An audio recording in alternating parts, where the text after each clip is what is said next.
तो इस क्वेश्चन में आपको क्या पूछा, dimensional formula of electric flux, ठीक है। तो आप लोग रट्टा नहीं मारना, मैं एकदम सिस्टमेटिकली बेसिक से समझा देता हूँ, है ना।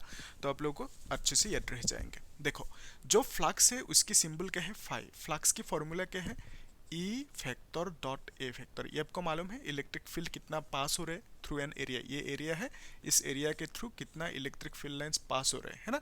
इसी को क्या कहते हैं, फ्लक्स। इसको आप क्या लिख सकते हो, ई ए कॉस थीटा लिख सकते हो, ठीक है।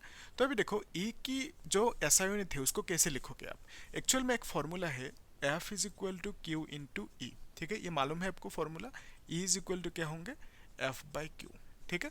तो एक इलेक्ट्रिक फील्ड है, उस इलेक्ट्रिक फील्ड में अगर एक चार्ज रखोगे तो उसके ऊपर फोर्स लगेंगे।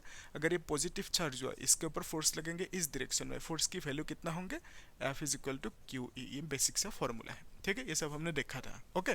तो देखो, यहाँ से E is equal to F by Q लिखोगे, ठीक है। तो यहाँ पे एफ बाई क्यू लिखोगे, और ये जो ए है, ए को जो एरिया है ना, एरिया लिख देते हैं अभी। तो कॉस थीटा को अभी नहीं लिखने से भी होगा, क्यों, क्योंकि इसका ऐसा यूनिट नहीं है ना। तो फोर्स की ऐसा यूनिट क्या है, केजी मीटर पर सेकेंड स्क्वायर, ठीक है। ये मालूम है आपको, है ना। तो इसको याद रखना, ठीक है। ये बहुत काम की है, फोर्स की ऐसा यूनिट। फिर एरिया की ऐसा यूनिट क्या है, मीटर स्क्वायर। कॉस थीटा की ऐसा यूनिट नहीं है।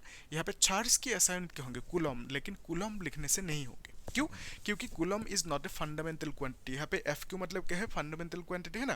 तो यहाँ पे कूलम है ही नहीं, ठीक है। तो कूलम को हमें कन्वर्ट करना होगा करंट पे, ठीक है। क्योंकि कूलम इज नॉट ए, यानी charge is not a fundamental quantity, ठीक है। तो जो फॉर्मूला है, करंट इज इक्वल टू क्या है, चार्ज डिवाइडेड बाय टाइम। ये मालूम है, क्लास 10 में मिले आपको, है ना। तो यहाँ से charge is equal to I T लिख सकते हो कि नहीं, ठीक है। तो यहाँ पे जो चार्ज है, चार्ज की जगह पे हम लोग आई टी लिखेंगे। तो चार्ज की ऐसा यूनिट कूलम है, तो करंट की ऐसा यूनिट क्या होंगे, ए होंगे, है ना। एम्पियर करंट की ऐसा यूनिट, फिर यहाँ पे टाइम की ऐसा यूनिट सेकंड होंगे, ठीक है। तो चार्ज की ऐसा यूनिट हम लोग क्या लिख सकते हैं, एम्पियर इंटू सेकंड, ठीक है। तो यहाँ पे सेकंड लिख देंगे, एम्पियर इंटू सेकंड। आप लोग भी अच्छे से नोट करते जाना, ठीक है। तो यहाँ पे देखो, इसको क्या लिखोगे आप अभी, केजी मीटर क्यूब होंगे ना, मीटर क्यूब। फिर यहाँ पे सेकेंड -3 होंगे, ठीक है। फिर यहाँ पे एम्पियर होंगे। अभी ये जो केजी है, केजी की डिमेंशनल फार्मूला क्या है, केजी मतलब मास है ना। तो केजी मतलब मास, मास की डिमेंशन क्या है, कैपिटल एम। ये मालूम है आपको। फिर मीटर के लिए एल लिखोगे, मीटर मतलब ब्लैंक है ना, यहाँ पे क्यूब। तो सेकेंड की डिमेंशन क्या होंगे, टाइम है ना, यहाँ पे -3 होंगे।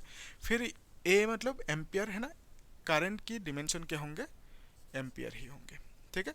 तो दिस इज द आंसर। यहाँ पे ये -1 होंगे, ठीक है। यहाँ पे -1 क्योंकि ए ऊपर जाएंगे तो ए टू द पावर -1 होंगे। तो कौन से ऑप्शन करेक्ट होंगे, ऑप्शन नंबर डी, ठीक है। तो इस तरह से आप लोग भी सॉल्व करना, रट्टा नहीं मारना, ठीक है।